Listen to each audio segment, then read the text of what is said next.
First of all, safety order. Okay. I pledge allegiance to the flag of the United States of America and to the republic for which it stands, one nation, under God, indivisible, with liberty and justice for all. Okay, start with roll call. Commissioner LaHaye, Here. Commissioner Ludlow, Here. Commissioner Kozlowski. Here. Commissioner Bray. Here. Okay, look for motion to adopt the agenda. I'll make the motion. I'll second. Okay, all in favor? Aye. Okay, public comment?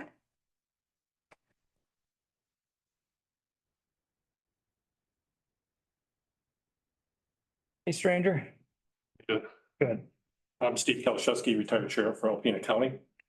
And I'm here to hopefully get some answers regarding response to the ice storm that happened several months ago.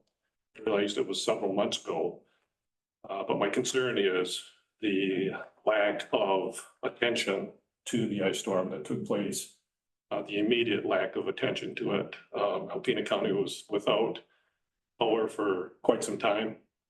There was a lack of any protocol or response from emergency services. You had young families out there with children that didn't have heat, didn't know where to go. Because of the power outage, anything on social media wasn't good enough. They didn't get couldn't get the information because of the power outage. I think initially that the response was poor, in my opinion, because of the amount of time that it took to eventually get the emergency management office up and get people going and opening up your shelters and stuff like that. Just for some historical references, several years ago, Alpena County had a major power outage. Something happened between Alpena Power and Consumer Power where there was a switch that was blown and the power was out throughout the city and several of the county areas. And at that time, after that took place, grants were written to provide generators at different locations, sheriff's office, courts, and WATZ. After the power went out, I went on WATZ to listen to the radio to find out what the response was going to be. And that was Sunday morning, and I listened to Christian music, which was wonderful. Polka music, which is from my heritage and was wonderful to listen to, but no information whatsoever regarding what was going on with Alpena and Alpena's response. So why did it take so long? What have you done to prepare in the future? I just talked with the sheriff and he gave me a little bit of information about generators being obtained to power up some additional units. You guys know where your shelters are? Do you have enough equipment to stock your shelters so that if you have something like this that happens again or something similar that you can respond, get the word out? And I'm hoping that I can get some answers here today. I realize this is public comment and typically you don't reply to that. I have to, I'll FOIA the information to obtain what I need. And lastly, regarding the emergency management manager, this has been something that the county has been trying to do for years with getting an emergency manager. And you're back to thinking about a part-time person. And our call told you need a full-time position. Kim has told you need a full-time position. As a former sheriff, I'm telling you need a full-time position for the emergency manager. You have another incident that takes place like the ice storm. How is the emergency manager going to respond to both Presque Isle and Alpena County? Thank you.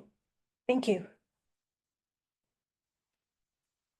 I know we're not supposed to respond, but I thought there was a report, an after report on the ice storm. That was presented, is that correct?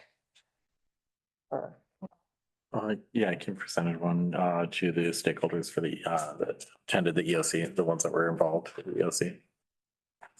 so what do we do to, we just don't address his request, or do you?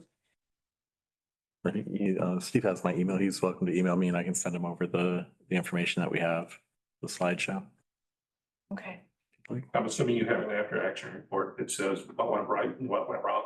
I believe so. I thought there was one. Yeah, we have a slideshow. Again, I can get that to him. Okay, any more comment? Okay. I see Janelle is not here. Did you ever get a response from Janelle? Janelle was asked to be here. She said she would be here, so. Did she ever give you her reports?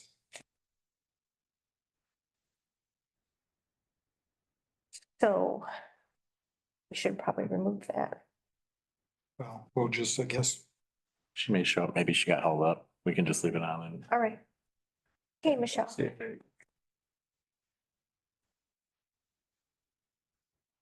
I was asked to be here to give an update on animal control. I didn't get until Friday what you wanted, and it sounded like most of it, you just wanted to kind of know what was going on. Mostly with the shelter, so I'll start with that. So far as of noon today, we've taken in 188 animals so far. 26 were cats. 160 were dogs. We still have 13 in-house, 2 in foster and 1 at another shelter.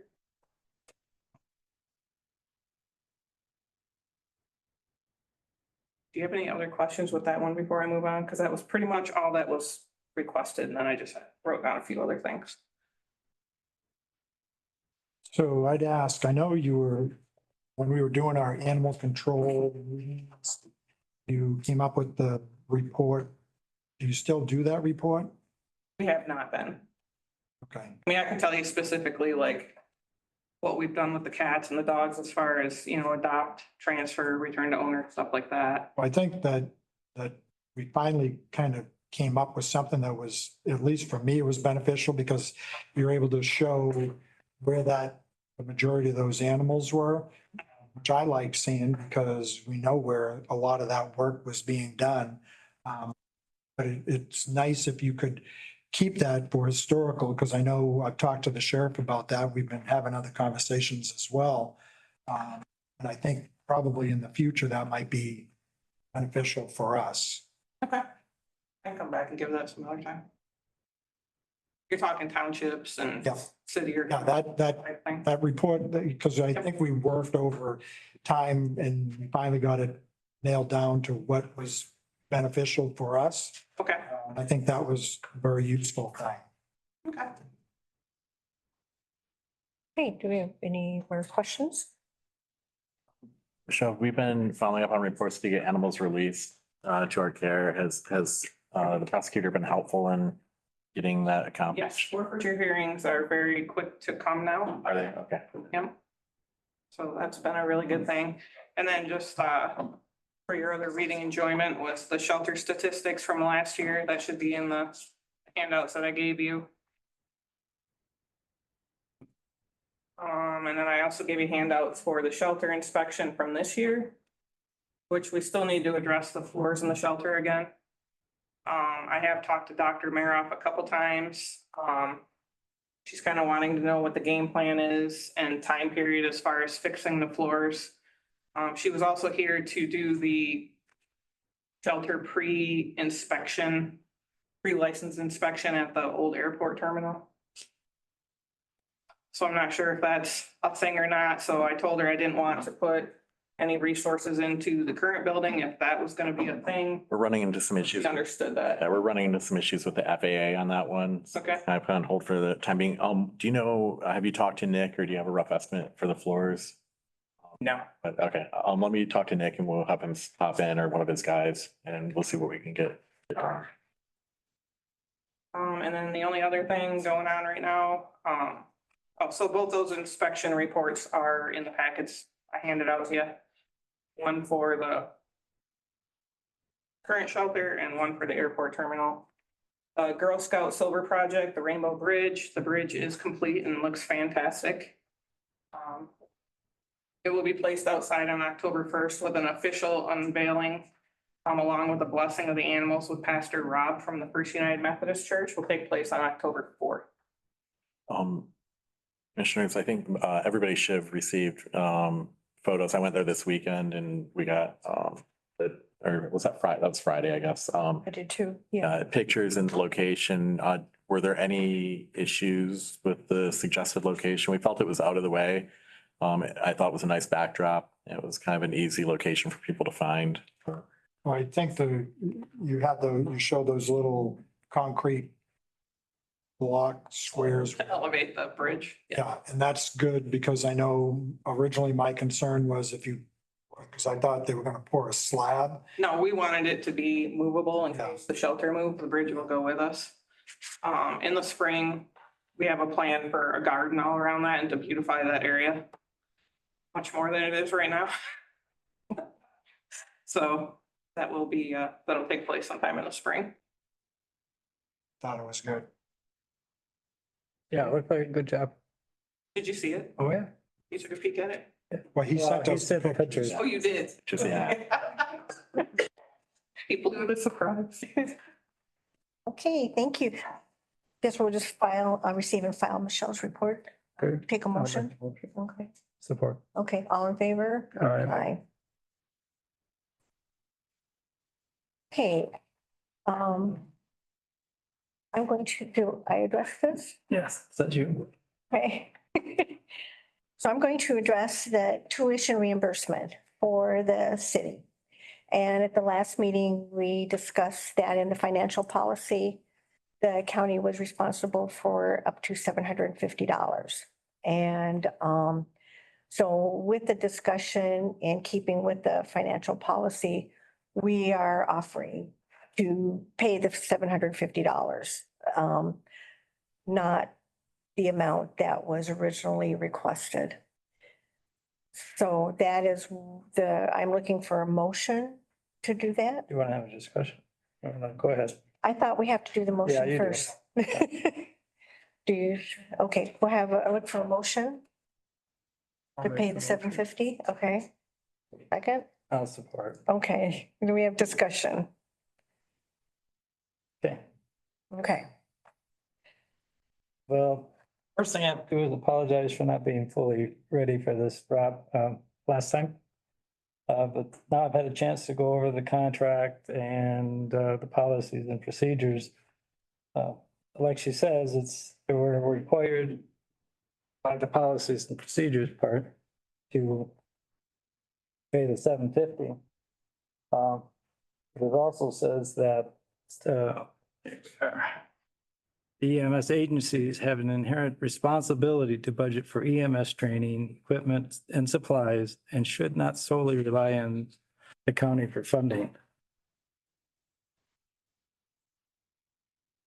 It also says that the county is under no obligation to financially support EMS training program or course or individual trainee.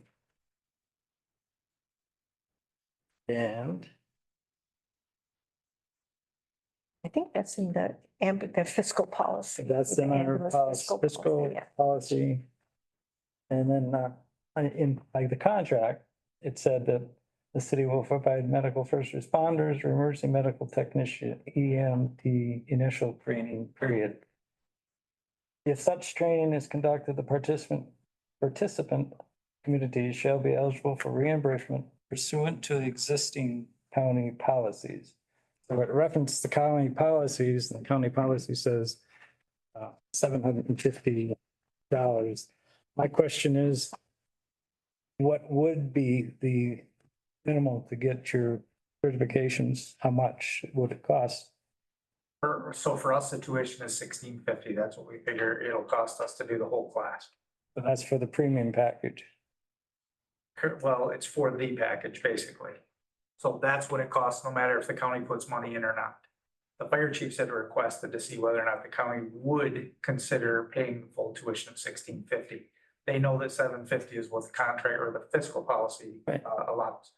So that's what they requested for me to ask, is for the whole $1650.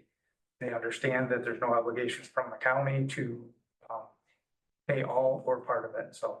Okay. But this is just a basic training so you can get certified. It's not a special upgrade or anything like that. Nope, it's an EMT course. That's all. Went from 750 to 16 $16.50 is what it costs. $16.50. Per student. in what time span? They will start it October and they will be done I mean, the difference from 750 to 1650. hour wise. No, what? I think he's asking, because we've always done the 750. So I think what you're asking is, so it went from paying 750, now it's 1650, because I've never heard that it was much more than that. So I believe you're asking, well, how did it go from 750 to 1650? This is probably the first time I've done an EMT course. We've always done an MFR course, which is traditionally about 90 to 100 hours tops.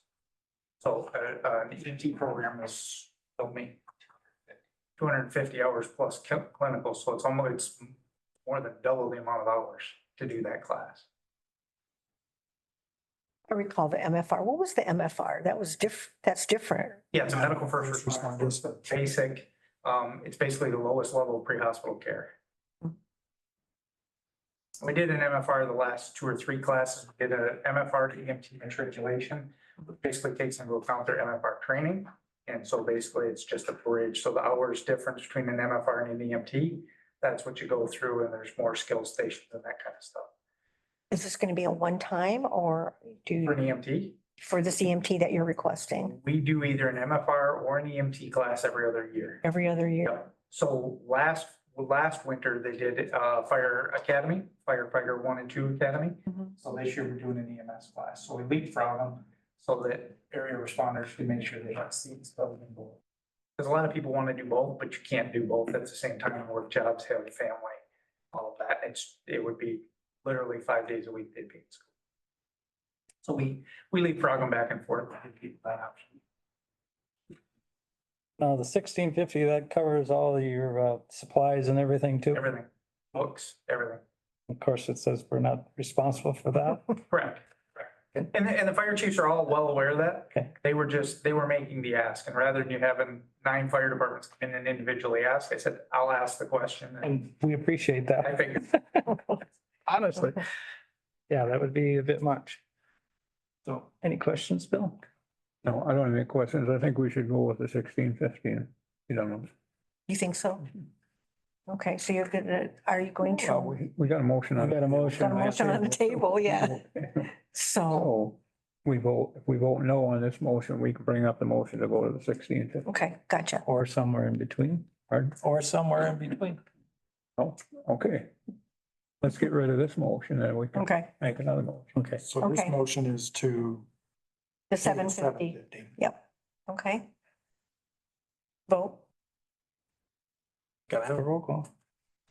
Okay. Spend the money. Commissioner LaHaye, No, Commissioner Ludlow, No. Commissioner Kozlowski, Yes. Commissioner Bray. No. Okay, so Bill's making a motion for the 1650. make a motion that we do the 1650 tuition. Okay. Look for a second. I'll second it. Okay. Discuss. What would be the in-between? That's where I would like to go, somewhere in between. I don't think we're obligated, and I know in the long term, this is going to affect the balance sheet for the ambulance fund. And you have to be careful what we spend out of the ambulance fund, because we have a couple more ambulances coming up that we're gonna have the money saved for. And I think we need to be a little more fiscally responsible Mhm. than just to go ahead and give it to them. I guess we need to be somewhere in between is where I'm thinking. But I don't know what everybody else is thinking. Let's ask the fire chief if the fund is adequate to fund this. You think you're gonna have any problem with funding this out of the ambulance fund? I don't think so, but that is really gonna be up to you guys. So what we did budget for when we actually sat down and talked about the ambulance contract, when I did the original spreadsheet, we planned for 20 students. We estimated the tuition to be about $1,000. So we budgeted $20,000 in 2026, which would be this coming year.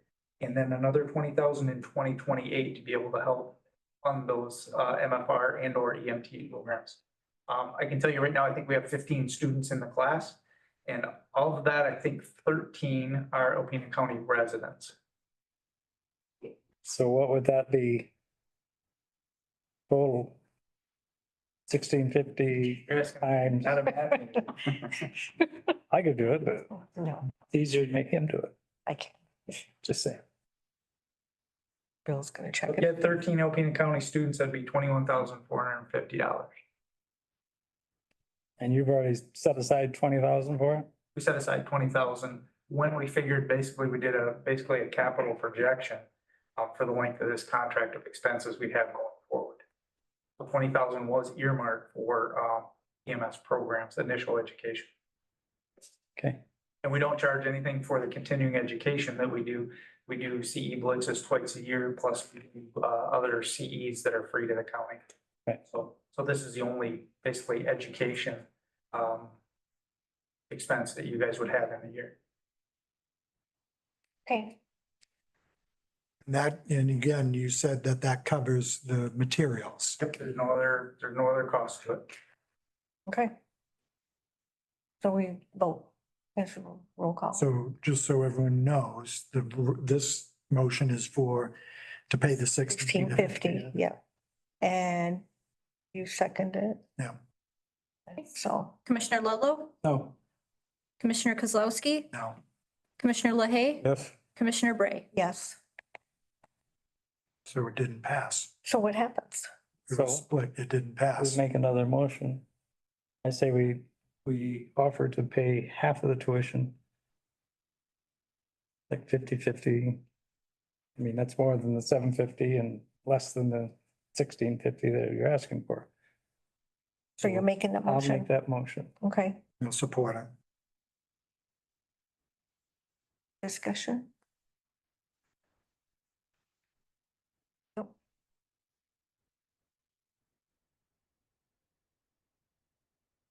you vote. We do need a vote. So there's no discussion, so we can vote. Okay, Commissioner Kozlowski, Yes. Commissioner LaHaye, No, Commissioner Ludlow, Yes. Commissioner Bray. No, Oh, now what do we do? Now they get I nothing. make a motion for $1,000. I think for a motion of 1,000. I'll second that. Okay, For the sake of stopping another vote, you could, during discussion, ask if you have support or not, and then amend your motion to whatever you guys agree on. okay. That would just stop it from. You don't want to spend all day. Oh, come on. I prefer going above the half. For my reasons. Yeah, I But- know you're city related. Anyways, In my blood? after that long, yes, it would be. Okay. Okay. How do you, well, Discuss- so any discussion? again, are you guys comfortable with that? Because if we vote, I am. okay, So we amend it to Voting, 1,000. $1,000. yeah, Okay. So we'll amend it to no, 1,000. If it was 1,000. well, you just made the You motion, made right? the motion, Yeah. and we seconded. So we're Okay. good to now vote, I think. Okay, Commissioner LaHaye, Yes, Commissioner Ludlow, Yes. Commissioner Kozlowski, Yes. Commissioner Bray. yes. Okay, motion passed. See, it wasn't that easy. Thank you, Jesse. Thanks, Jesse. Chiefs will thank you. I'm sure they will appreciate it. Okay, Thanks, Rob. okay, okay. So next we have John, because I see with the inmate transfers. So we did have a meeting, talked to the city. Rachel did send us over a list. The only problem with her list was, so when we did, put up here, I got it right here. So when we did when I sent her over that list, she didn't look across because that was how we caught this. The last two on the list weren't paid. So her number basically included the 35 that 35 inmates, but we did not pay those because that was on the invoices to pay. So technically it's 32 inmates. Also, there was up the top, there was a restitution. Right. So we just deducted that out of the inmate transfers. So the total number of inmates was 32. So 32 at 250 is 8,000. As I said, one is restitution and two need to be rebuilt because we pulled those. And I asked the clerk's office what happens with those. And so I don't know if you want, I can send Rachel an email or whoever, Anna, and then she can rebuild those at the. Yeah, actually send it to Rachel and they'll adjust it. Okay. So So then the total would be, because Rachel's number included those, if you will, 3 inmates. So the total should be 13,786 as opposed to 13,000. Where is it? I had it right here. It was like 750. She deducted 750 out that we don't need to deduct. So, I guess. So are you, yeah, what kind of, what exactly is going to transpire here? So the city's gonna reimburse us the 13,786.74. Although there are 5 other invoices, but those 5 other invoices were for inmates for Montmorency. And they're part of, we have a contract with them, so I got the number somewhere here. That was $3,103.97. Minus what we should have been, or they should have been billed was $1,250 for a total of $1,853.97. So what I'll do is I'll send an email to Rachel or Rachel and Anna, and then they can cut the check or whatever. So.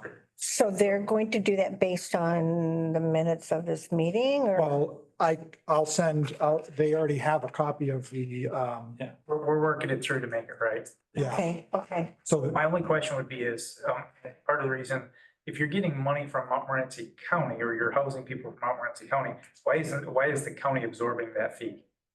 Why isn't Montmorency responsible for those medical bills for those people that generated through Well, Montmorency County? so we have the contract and they're still inmates. So part of my thought is that because they're still inmates, they fall under the inmate transfer. Because we don't differ, other than the fact that you send, or not you, but well, maybe you, or Andy, whoever, send the invoice to them and they pay it. Yeah, so. Okay. Yeah. So under 14 of the contract, it literally says care and custody of inmates in the care of Alpena County. Okay. So they're in the custody of Alpena County. So that's $250 a run then, right? The reason I asked John is why is Alpena County, as a whole, taking a hit on the transport? Because an ambulance bill costs more than $250. So Alpena County is eating the rest of that cost.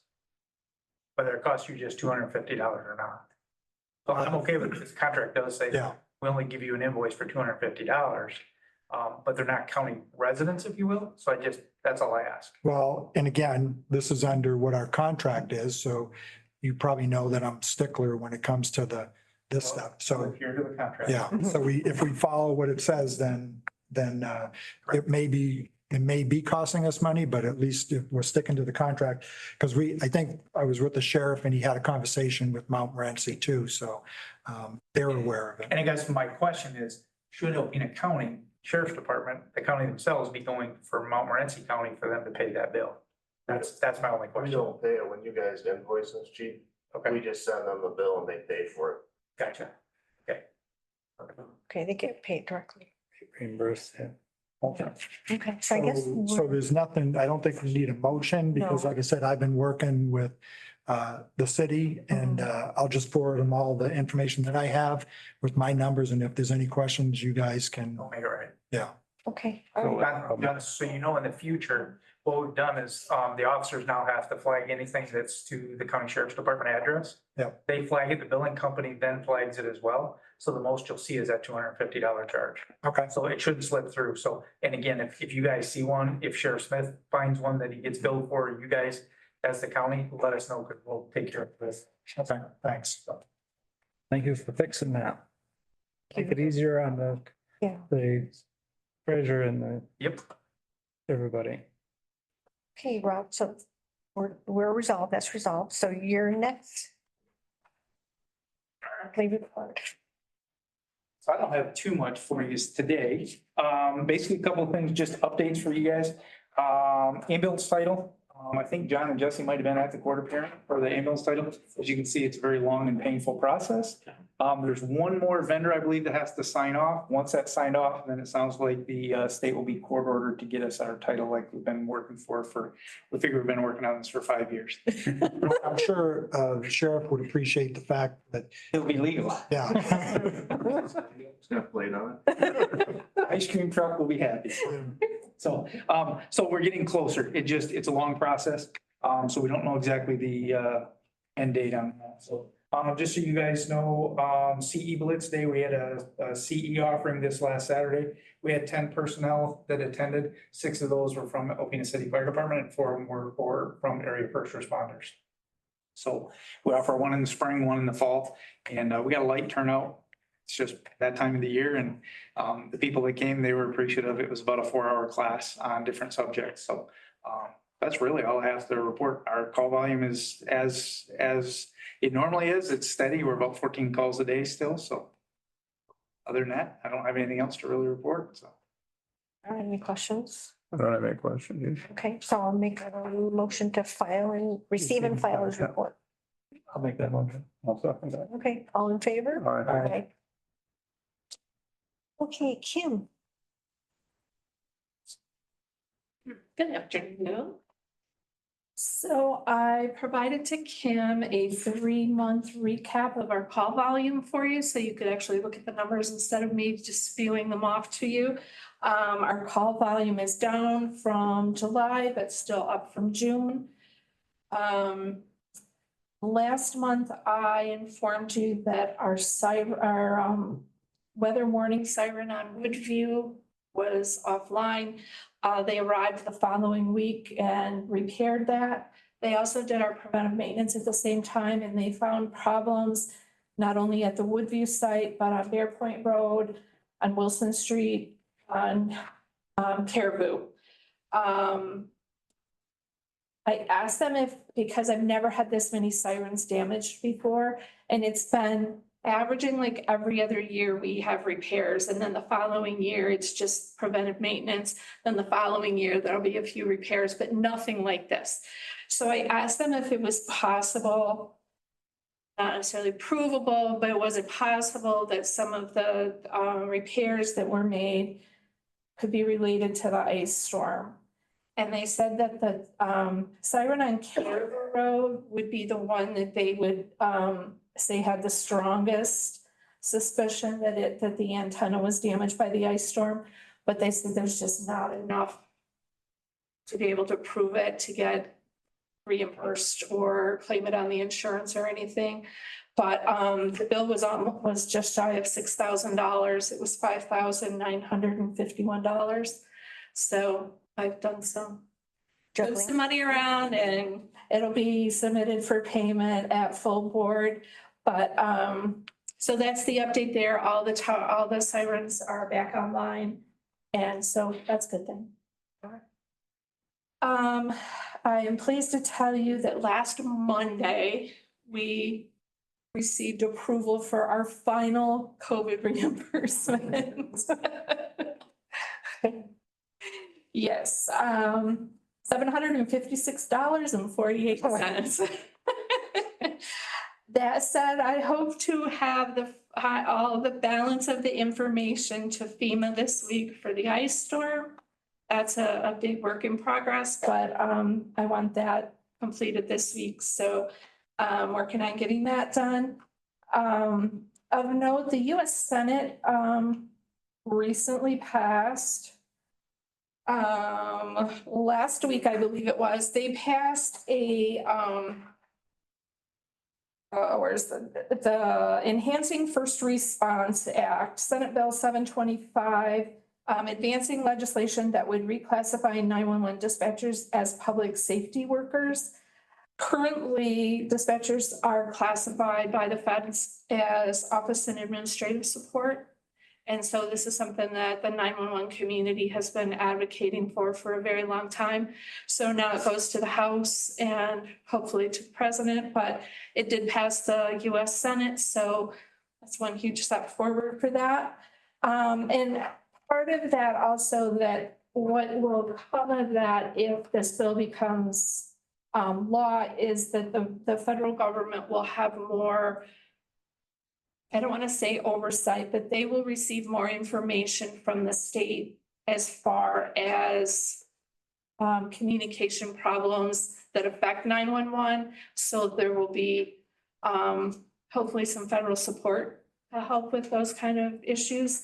But Senator Klobuchar from Minnesota and Senator Blackburn from Tennessee co-sponsored this Senate bill. And we're very pleased. And so now it moves to the House of Representatives. Some of the strong points that they listed is disaster resilience, because the FCC will have their ears on what's going on. Outage reporting will be done to the feds and not just at the state level. And then they're also talking about, so Kerry's Law, and we've had this discussion with some of our local businesses and the hospital. Kerry's Law mandates that if you have a multi-system telephone in your building, someone has to be able to dial 911 without dialing for an outside line. Like here in the county, we dial in 8. Someone has to be able to call 911 without dialing that extra digit. Carrie, the girl that the law is named after, she lost her life because she could not get an outside line to call 911. So this law was enacted in her memory in 2018. And the county is in complete compliance with that. IT tested when we got our new phone system. We've worked with a couple of the industries in town and the hospital. We've also worked with them. So we have everybody situated on that. But the federal government would have a strong arm in making sure that there's compliance with that as well. But I think we've got a good handle on that. We also had a Relay for Life team.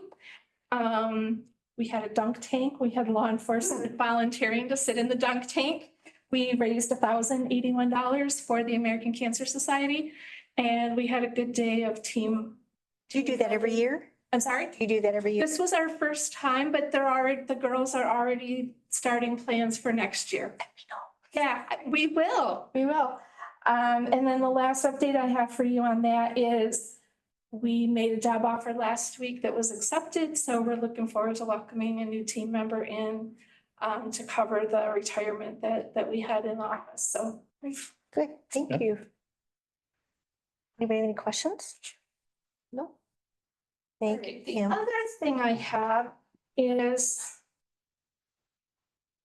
a request for, so the fire and EMS agencies, and Chief Edmonds and Nick Harrison can jump in if I state anything incorrectly. Fire and EMS are being required by the state to change their reporting platforms to a different software system. As part of that, what, and Chief explained this to you last month, the request that I'm making today will allow them to receive from our record keeping system, rather than receiving a hard copy fax, they can access the information digitally to their tablets or laptops, whatever they're using. And it'll just save them time having to enter all their run information into the system. So what it would cost for us to be able to do that is the implementation is $2,340, and that it will cover the entirety of all of our county fire departments. It'll cover the city and the 7 townships that have fire departments. And then there's an annual subscription fee of $3,000. So how this would work, so my request is this, for this to come from the ambulance millage because it supports fire and EMS. So my request is for $5,340 and my line item is included in the memo. But this would, the funds would come into my budget and then the invoices will be made to central dispatch from our vendor. And then annually, I would request the $3,000 subscription fee from the ambulance fund through my normal budget process. I would request that $3,000. I've already included it for next year. I would request that $3,000 to my budget. And again, that invoice will come to me every year to continue to provide that service for the fire departments. Okay, Chief, anything else? You got it. okay, and they're in agreement and, So it's Okay. $5,340 the first year, but then after that, it'll be $3,000 a year. so we'll need a motion. I'll make the motion. I'll support. Okay, we'll need a roll call. Commissioner Ludlow, Yes. Commissioner Kozlowski, Yes. Commissioner LaHaye, Yes, Commissioner Bray. Yes, motion passed. Thank you, Kim. Thanks, Kim. And then we'll need a motion to receive and file for report. I'll make the motion to receive a file, Okay, Kim's report. okay. And all in favor, aye. Aye. Okay. So do we have anybody here for the medical examiner's report? No. No. We usually, yeah, maybe once or twice a year they'll come. And the veteran, okay, no. Okay, Usually receive and file those as a group. Yeah. Ambulance fund. and the ambulance fund one, okay. So I'll need a motion to file the ambulance fund, medical examiner and Veterans Affairs, receive and file the reports. I'll make the motion. I'll second that. Okay, all in favor? Aye. Aye. Okay. Any other discussion? Meeting is October 20th. Okay, we'll get a motion to adjourn. I'll make the motion. I'll second. Okay, all in favor? Aye. Aye. Meeting adjourned.